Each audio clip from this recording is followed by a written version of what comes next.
আর যদি মুখের দিকে থাকে তাহলে কিন্তু নর্মাল ডেলিভারির চান্সটা কিন্তু কমে যায়। এখান থেকেই বোঝা যায় যে আস্তে আস্তে করে কিন্তু নর্মাল ডেলিভারির দিকে যাচ্ছে। এভরিওয়ান, দেশি কুইন পঞ্চুর আরেকটি নতুন ইনফরমেটিভ ভিডিওতে সবাইকে অনেক অনেক ওয়েলকাম, অনেক অনেক ভালোবাসা।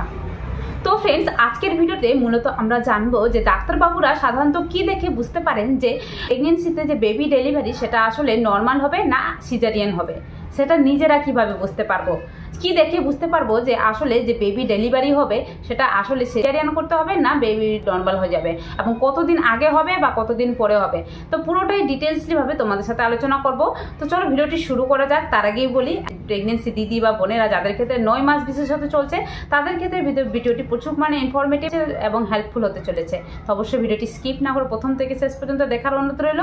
অবশ্যই তোমাদের জন্য অনেক হেল্পফুল হবে, এবং ভিডিওটি যদি ভালো লেগে থাকে একটি লাইক অ্যান্ড কমেন্ট করে আমার চ্যানেলটাকে সাবস্ক্রাইব করে আমার পাশে থাকো। নিত্য নতুন pregnancy, parenting, baby care and health related ভিডিওর আপডেট পাওয়ার জন্য অবশ্যই পাশে থাকা নোটিফিকেশন বেল আইকনটি অল প্রেস করে দাও। তো চলো ভিডিওর মূল বিষয়ে যাওয়া যাক। তো ফ্রেন্ডস, দেখতে পাচ্ছ আমি নিজস্ব যে প্রেগনেন্সি যে আল্ট্রাসাউন্ড রিপোর্টটি রয়েছে সেটা কিন্তু নিয়ে বসে পড়েছি, এবং এখানের মাধ্যমে তোমাদের সাথে শেয়ার করবো যে ডাক্তারবাবুরা সাধারণত কোন জায়গাটি দেখে কিন্তু বুঝতে পারেন যে আসলে বেবি নর্মাল ডেলিভারি হবে না সি সেকশন হবে। তো পুরো ডিটেলসভাবে তোমাদের সাথে আলোচনা করবো। অবশ্যই ভিডিওটি মন দিয়ে দেখো, তোমাদের অনেক হেল্পফুল হবে।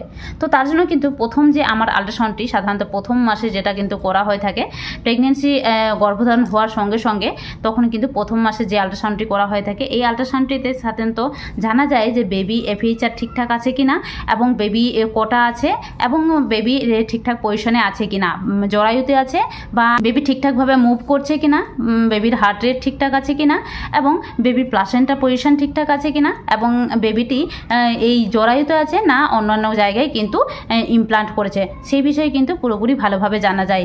তো এই বিষয়ে এই জন্য কিন্তু প্রথম আল্ট্রাসাউন্ডটি করা হয়ে থাকে। তো দেখতে পাচ্ছ আমার বিশেষত বেবি বই হয়েছে, এবং বেবি বইয়ের ক্ষেত্রে সাধারণত প্রথম যে আল্ট্রাসাউন্ডে যে FHR এসে সাধারণত 161 BPM। তো FHR রিলেটেড পুরো ডিটেলসলি ভিডিও কিন্তু তোমাদের সাথে শেয়ার করেছি, তোমরা পারলে ভিজিট করে নিতে পারো, তোমাদের অনেক হেল্পফুল হবে। তারপরে তোমাদের সাথে শেয়ার করবো আমার দ্বিতীয় যে স্ক্যানিং, সাধারণত প্রেগনেন্সি 5 মান্থে করা হয়েছিল, মানে বলতে পারো যে 18 উইকস থেকে 22 উইকসের মাঝখানে যে আল্ট্রাসাউন্ডটি করা হয়ে থাকে, সাধারণত 4D আল্ট্রাসাউন্ড, যেটা কিন্তু অ্যানোমালি স্ক্যানিং বলা হয়ে থাকে। তো এই অ্যানোমালি স্ক্যানিং আমি এই বিষয়ে কিন্তু পুরো ডিটেলসলি ভিডিও কিন্তু আমার চ্যানেলে শেয়ার করা আছে, তোমরা পারলে ভিজিট করে নিতে পারো। তো তোমাদের অনেক হেল্পফুল হবে। এই অ্যানোমালি স্ক্যানিং থেকে সাধারণত কী কী জানা যায়, বেবির বিষয়ে কী কী জানা যায়, পুরো ডিটেলসলি ভিডিও শেয়ার করা আছে। তো বিশেষত এই অ্যানোমালি স্ক্যানিং থেকে তোমরা জানো যে বেবির হার্ট রেট ঠিকঠাক আছে কিনা, বেবির এই প্লাসেন্টা পজিশন, যেটা কিন্তু এই সময় দেখা হয়ে থাকে যে বেবি প্লাসেন্টা পজিশনটি ঠিকঠাক রয়েছে কিনা। দেখো আমার কিন্তু বেবি বইয়ের ক্ষেত্রে সাধারণত প্লাসেন্টা পজিশন ছিল, বেবির প্লাসেন্টা পজিশন ছিল এন্টেরিয়র, মানে সামনের দিকে বা পিছন দিকে যেই হোক না কেন বেবি কিন্তু নর্মাল ডেলিভারি হয়ে যায়। কিন্তু এই not reaching lower uterine segment, এটা যদি লেখা থাকে তাহলে কিন্তু ঠিক আছে। যদি ইউটেরাইন সেগমেন্টে থাকে, মানে ইউটেরাইন যে ইউটেরাসটি রয়েছে তার যদি মুখের দিকে থাকে তাহলে কিন্তু নর্মাল ডেলিভারির চান্সটা কিন্তু কমে যায়। তো অবশ্যই এটা কিন্তু দেখো, এবং এই সময় থেকে কিন্তু গর্ভবতী মাদের কিন্তু সাবধানে থাকতে বলা হয়ে থাকে। তারপরে অ্যামনিওটিক ফ্লুইডটা ঠিকঠাক আছে কিনা, আর এই সময় মোস্ট ইম্পর্টেন্ট যেটা দেখা হয় সার্ভিক্যাল লেন্থ, এটা কিন্তু নর্মাল থাকে 1 থেকে 3.5 সেন্টিমিটারের মাঝখানে। এটা দেখতে পাচ্ছ আমার ক্ষেত্রে এসেছে 3.4 সেন্টিমিটার। তো এই সময় 3.5 সেন্টিমিটার নর্মাল, 3.4 আমার নর্মালি এসেছে, মানে আস্তে আস্তে করে কিন্তু যে সার্ভিক্সটা থাকছে সেটা কিন্তু আস্তে আস্তে করে ওপেন হতে শুরু করেছে। তো এখান থেকেই বোঝা যায় যে আস্তে আস্তে করে কিন্তু নর্মাল ডেলিভারির দিকে যাচ্ছে। এবার যদি শরীরের মধ্যে কোনো রকম কমপ্লিকেশন না থাকে তাহলে কিন্তু নর্মাল ডেলিভারির চান্সটা এখান থেকেই কিন্তু বেড়ে যায়। আর এখানে কিন্তু তোমরা জানো যে এই অ্যানোমালি স্ক্যানিংয়ে কিন্তু বেবির সমস্ত ডিটেলসলিভাবে শেয়ার করা থাকে, বেবির সুস্থ আছে কিনা এবং বেবির প্রত্যেকটা প্যারামিটার ঠিকঠাক আছে কিনা সেগুলো কিন্তু দেখা হয়ে থাকে। তারপরে বেবির ওয়েট দেখতে পাচ্ছ, এই সময় বেবির ওয়েট দেখা হয়ে থাকে। তারপরে বেবির কোনো রকম অ্যাবনর্মালিটি রয়েছে কিনা, যেমন বেবির যে হার্ট, লাং, লিভার, কিডনি এগুলো সব ঠিকঠাক আছে কিনা, কোনো রকম ত্রুটি রয়েছে কিনা, এবং বেবির face, head, leg and lips সব কিছু ঠিকঠাক হয়েছে কিনা, কটা ফিঙ্গার হয়েছে, কটা টোজ হয়েছে। তো পুরো ডিটেলসলিভাবে কিন্তু জানা যায় এই আল্ট্রাসাউন্ডের মাধ্যমে, মানে আল্ট্রাসোনোগ্রাফি 4D স্ক্যানিং বা অ্যানোমালি স্ক্যানিং থেকে। তো অবশ্যই এটা কিন্তু তোমরা দেখে নিতে পারো। তো এই সময় কিন্তু দেখা হয়ে থাকে সার্ভিক্স লেন্থটা ঠিকঠাক আছে কিনা, এই সময় সার্ভিক্সটা হালকা হালকা করে ওপেন হতে শুরু করে। মানে ডেলিভারি কিন্তু নর্মালের দিকে হালকা হালকা করে এগোতে শুরু করে। তারপরে বেবি ঠিকঠাক গ্রোথ হচ্ছে কিনা, এবং এই সময় কিন্তু দেখা হয় বেবি এই আল্ট্রাসোনোগ্রাফিতেই কিন্তু লেখা হয়ে থাকে বেবির এস্টিমেটেড ডিউ ডেট, মানে বেবি কবে ডেলিভারি হবে। তো দেখতে পাচ্ছ আমি কিন্তু এই বিষয়ে ডিটেলসলি ভিডিও শেয়ার করেছি, তোমরা পারলে ভিজিট করে নিতে পারো এটা কিভাবে বের করা হয়ে থাকে। তো দেখো এস্টিমেটেড ডিউ ডেটটি দিয়ে দিয়েছে আমার ক্ষেত্রে 14/7/2023। আমার কিন্তু বেবি ডেলিভারি হয়েছিল 12/7/2023। তো এইভাবে দেখতে পাচ্ছ আমার কিন্তু এইভাবেই নিজেরা দেখে নিতে পারবে ডেলিভারি ডেটটি আসলে কবে পারবে। তো এই আল্ট্রাসাউন্ড থেকে কিন্তু সাধারণভাবে জানা যায় যে বেবিটি আসলে ঠিকঠাক পজিশনে রয়েছে কিনা, এবং প্লাসেন্টা পজিশন ঠিকঠাক রয়েছে কিনা, এবং বেবির গ্রোথটা ঠিকঠাক হয়েছে কিনা, বেবির মধ্যে কোনো রকম ত্রুটি রয়েছে কিনা। তো বুঝতে পারলে তোমরা এই দ্বিতীয় আল্ট্রাসাউন্ড থেকে। সাধারণত প্রেগনেন্সিতে তিনটি আল্ট্রাসাউন্ড করা হয়ে থাকে। যদি কোনো রকম ত্রুটি না থাকে, যদি কারো ক্ষেত্রে কোনো রকম ত্রুটি দেখা হয় তাহলে কিন্তু প্রেগনেন্সির 8 মান্থেও কিন্তু একটা আল্ট্রাসোনোগ্রাফি করতে হয়, মানে 28 উইকস থেকে 32 উইকসের মাঝখানে একটা কিন্তু আল্ট্রাসাউন্ড করতে হয়। কিন্তু যদি কোনো রকম ত্রুটি না থাকে, মা এবং মায়ের যদি কোনো রকম ত্রুটি না হয় বা বেবির যদি কোনো রকম ত্রুটি না হয়, তাহলে কিন্তু অবশ্যই এই সময় করার কোনো দরকার নেই। প্রেগনেন্সির লাস্ট মান্থে, মানে বলতে পারো 9 মান্থে অবশ্যই একটি আল্ট্রাসাউন্ড করতে হবে।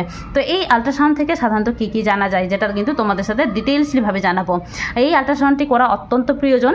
কেন প্রয়োজন তোমাদের সাথে বলি, যে এই আল্ট্রাসাউন্ডটি করলেই কিন্তু জানা যায় যে বেবি ঠিকঠাক পজিশনে রয়েছে কিনা, এবং এই আল্ট্রাসাউন্ড থেকেই কিন্তু জানা যায় যে বেবি নর্মাল ডেলিভারি হবে না সি সেকশন করতে হবে।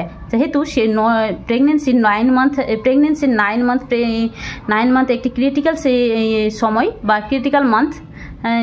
প্রেগনেন্সি 9 মান্থ একটি ক্রিটিক্যাল মান্থ, মানে এই সময় যে কোনো সময় কিন্তু বেবি ডেলিভারি হতে পারে। তো এই সময় বেবির ঠিকঠাক পজিশনে রয়েছে কিনা, বেবি ঠিকঠাক রয়েছে কিনা, বেবির ওয়েট ঠিকঠাক রয়েছে কিনা, পুরো ডিটেলসলিভাবে কোনো রকম কমপ্লিকেশন রয়েছে কিনা, এইগুলো কিন্তু দেখা হয়। এবং এগুলো থেকে কিন্তু দেখা হয় যে ডাক্তারবাবুরা বুঝেন যে আসলে কিন্তু ডেলিভারি নর্মাল হবে না সি সেকশন হবে। তো দেখো কোন কোন জিনিসগুলো কিন্তু দেখা হয়ে থাকে। তো দেখতে পাচ্ছ এখানে কিন্তু বেবি সিঙ্গেল ফিটাস, এবং দেখো পজিশন, বেবির পজিশন দেখো এখানে লেখা আছে ইনসেফালিক পজিশন রিয়েল টাইমিং স্ক্যানিং। তো দেখো এখানে সেফালিক পজিশন দেওয়া রয়েছে। সেফালিক পজিশন মানে হেড ডাউন পজিশনে রয়েছে, মানে আস্তে আস্তে কিন্তু বেবি কিন্তু জরায়ুর মুখের দিকে আসতে শুরু করেছে। এটা কিন্তু নর্মাল ডেলিভারির একটি নর্মাল পজিশন। কিন্তু যদি baby bridge position, transverse position বা অন্যান্য পজিশনে যদি থাকে, তাহলে কিন্তু তোমাদের সাথে শেয়ার করি যে এই পজিশনে থাকলে কিন্তু অবশ্যই বেবি ডেলিভারি কিন্তু প্রবলেম হয়ে যায়, বা এছাড়াও কিন্তু অনেক রকম সমস্যা দেখা দিতে পারে। তোমাদের সাথে শেয়ার করব। তার আগেই বলি যে বেবির FHR ঠিক আছে কিনা এই সময় দেখা হয়। FHR ঠিকঠাক অবশ্যই থাকা দরকার কিন্তু বেবির। নর্মাল FHR তোমাদের সাথে শেয়ার করি 120 BPM থেকে 160 BPM এর মধ্যে।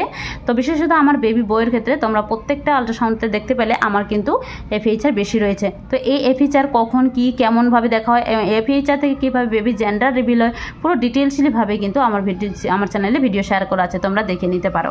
তারপরে দেখো এখানে কিন্তু বেবির প্যারামিটার্সগুলো, যেগুলো কিন্তু বেবি সুস্থ আছে কিনা এবং বেবির প্রত্যেকটা প্যারামিটার ঠিকঠাক রয়েছে কিনা, বেবির মধ্যে কোনো রকম অ্যাবনর্মালিটি এই সময় তৈরি হয়েছে কিনা, মানে 35 to 36 উইকে, তো অবশ্যই দেখা হয়ে থাকে। তারপরে এই সময় বেবির ঠিকঠাক ওয়েট হয়েছে কিনা, মানে দেখতে পাচ্ছ প্রেগনেন্সি 9 মান্থে আমার বেবির 250 গ্রাম হয়ে গেছে, মানে 2728 গ্রাম হয়ে গেছে অ্যাপ্রক্সিমেটলি।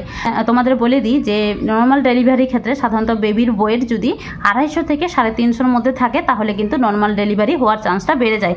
কিন্তু যদি বেবির ওয়েট কম থাকে, বেবির ওয়েট বেশি থাকে, তাহলে কিন্তু নর্মাল ডেলিভারির চান্স কমে যায় এবং বেবি কিন্তু সি সেকশন করা প্রয়োজন হয়ে থাকে। তো এই সময় কিন্তু দেখতে পাচ্ছ 9 মান্থে আমার বেবির গ্রোথ ঠিকঠাক হয়ে গেছে, এবং এটা কিন্তু অবশ্যই দেখো, এটা দেখেই কিন্তু ডাক্তারবাবুরা কিন্তু প্রেগনেন্সি মাদারকে কিন্তু বেশি পরিমাণে মাল্টিভিটামিন দেন বা অনেক সময় সি সেকশন করার সাজেশন করেন। তো অবশ্যই এটা কিন্তু দেখা দরকার। তারপরে প্লাসেন্টা পজিশনটি ঠিকঠাক রয়েছে, এটা অবশ্যই খুব গুরুত্বপূর্ণ।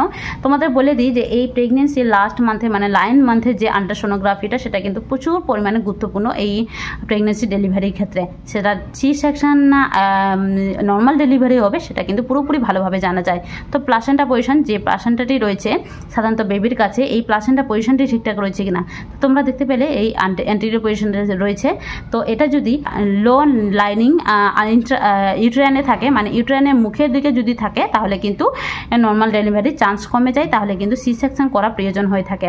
এর ক্ষেত্রে কিন্তু সি সেকশন মোস্ট ইম্পর্টেন্ট হয়ে যায়। তারপরে লিকুয়ার ভলিউম অ্যাপিয়ার্স এডুকেট, মানে বুঝতে পারছো যে এই লিকুয়ার ভলিউম মানে বেবি যে ফ্লুইডের মধ্যে ভাসমান রয়েছে, মানে অ্যামনিওটিক যে ফ্লুইডটি রয়েছে সেটা কম রয়েছে না বেশি রয়েছে, এটা কিন্তু দেখা হয়ে থাকে। যদি কমে যায় তাহলে কিন্তু অবশ্যই বেবির কোনো রকম সমস্যা হতে পারে, ত্রুটি হতে পারে, তো অবশ্যই এটা কিন্তু দেখা হয়ে থাকে। তো দেখতে পাচ্ছ এখানে কিন্তু বেবি শেফালিক পজিশনে রয়েছে এবং ইন্ট্রাইউটেরাইন ফিটাসে রয়েছে, ইউটেরাইনে রয়েছে এবং এটা কিন্তু হেড ডাউন পজিশনে চলে এসেছে দেখতে পাচ্ছ এই উইকে। তো আমার কিন্তু নর্মাল ডেলিভারির চান্সটা কিন্তু পুরোপুরি দেখতে পাচ্ছ বেড়ে গেছে, এবং এই দেখে কিন্তু ডাক্তারবাবুরা বুঝতে পারেন যে নর্মাল ডেলিভারির চান্স রয়েছে না সি সেকশন করতে হবে। তো বুঝতে পারলে তোমরা কিভাবে ডাক্তারবাবুরা কিন্তু বুঝে নিতে পারেন যে আসলে কিন্তু নর্মাল ডেলিভারি হতে পারে না সি সেকশন হতে পারে। তো এছাড়াও যদি না কোনো রকম কমপ্লিকেশন হয়, মানে হতে পারে অনেক সময় প্রেগনেন্সি ডেলিভারির সময় অনেক রকম মায়ের অনেক রকম সমস্যা দেখা দেয়, তো এই সময় যদি কোনো সমস্যা দেখা দেয় তাহলে কিন্তু সি সেকশন করতে হয়। কিন্তু রিপোর্টের এই জায়গা দেখে কিন্তু ডাক্তারবাবুরা বুঝে নিতে পারেন যে বেবি কিন্তু ঠিকঠাক রয়েছে এবং বেবির পজিশনে ঠিকঠাক রয়েছে এবং সার্ভিক্সও ঠিকঠাকভাবে ওপেন হতে চলেছে। তো এই দেখে কিন্তু ডাক্তারবাবুরা আন্দাজ করতে পারেন যে নর্মাল ডেলিভারি হবে এবং এই সময়ের মধ্যে হতে পারে। তো অবশ্যই তোমরা এগুলো দেখে কিন্তু নিজেরাই বুঝে নিতে পারবে যে আসলে কিন্তু বেবি কিন্তু নর্মাল ডেলিভারি হতে চলেছে। তো তার জন্য নিজেরাও ঘাবড়াবে না এবং নর্মাল ডেলিভারির জন্য অপেক্ষা করতে পারো। তো কোনো রকম যদি সমস্যা না থাকে তাহলে কিন্তু নর্মাল ডেলিভারিও করে নিতে পারবে, নিজেরাই বুঝে নিতে পারবে। তো অবশ্যই আশা করি তোমাদের ভিডিওটি অনেক হেল্পফুল হয়েছে, তোমাদের খুব সুন্দরভাবে বোঝাতে পেরেছি। তো অবশ্যই ভিডিওটি ভালো লাগলে একটি লাইক অ্যান্ড কমেন্ট করে আমার চ্যানেলকে সাবস্ক্রাইব করে আমার পাশে থাকো। নিত্য নতুন pregnancy, baby care, parenting and health related ভিডিওর আপডেট পাওয়ার জন্য অবশ্যই পাশে থাকা নোটিফিকেশন বেল আইকনটি অল প্রেস করে দাও। তো চলো আজকের জন্য টাটা, সবাই ভালো থেকো, সুস্থ থেকো এবং সাবধানে থেকো।